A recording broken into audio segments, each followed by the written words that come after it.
Hey everybody, Matteo here, welcome back in my RC garage. Thanks for stopping by and watching. Here on my workbench is the CFX-W chassis on the left and the new CFX-WS chassis on the right. Both chassis are from MST and are 1/10 scale crawlers. But now, let's see what the differences are between these two cars. At first glance, the two chassis are pretty similar. And that's true, because the chassis layout is basically the same on both trucks.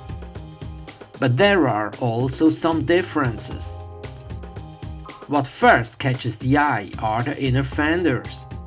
The new CFX-WS chassis kit is equipped with these fenders, and that improves the scale look and protects the interior parts from dirt. But the motor position, the gearbox, transfer case and the complete drivetrain are the same on both chassis. The chassis frame and also the dimensions are identical. But please keep in mind, on both chassis I have installed some option parts. For example, here this receiver box and also the dampers on the CFX-W. But in the rear I have again installed original shocks to show the differences. From below you can see the 4-link suspension and the links are also the same on both trucks. But after so many similarities, where are the differences? Here you can see that the axles are completely different. On the CFX-W chassis, portal axles are installed. Here on the axle is a small gearbox and it gives a bigger ground clearance here in the middle of the axle. However, on the CFX-WS chassis, portal axles are no longer installed. Here you can see that the end of the axle is connected directly to the wheel.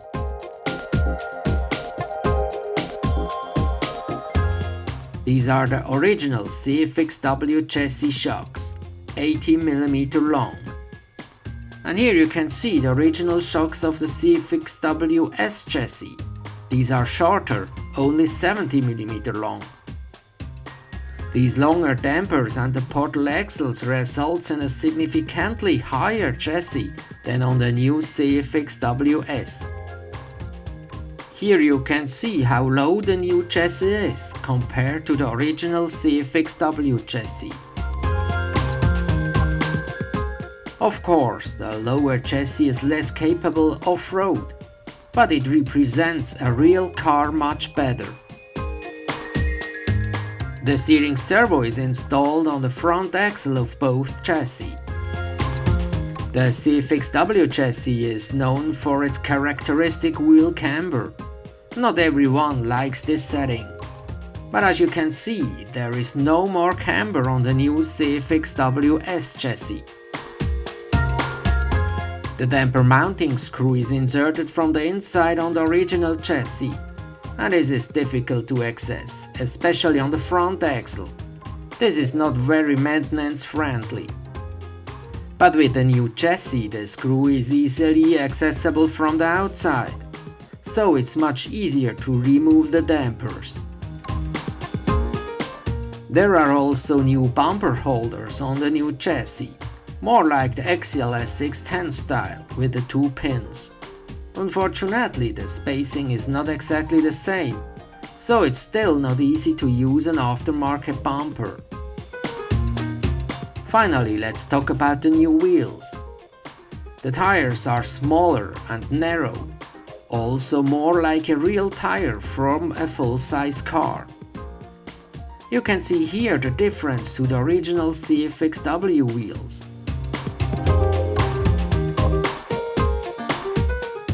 The star-shaped foam inserts and the soft thin rubber gives an extremely soft tire.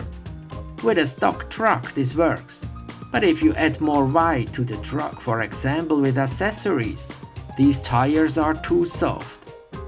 The original ones were a bit too hard and the new ones are a bit too soft.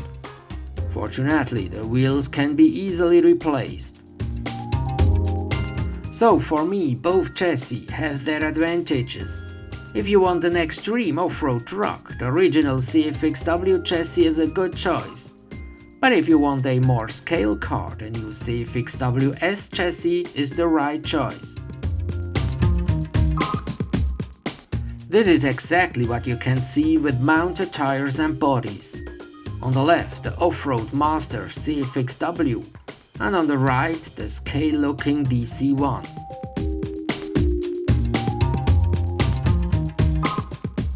And here too, the difference in the camber of the wheels is clearly visible.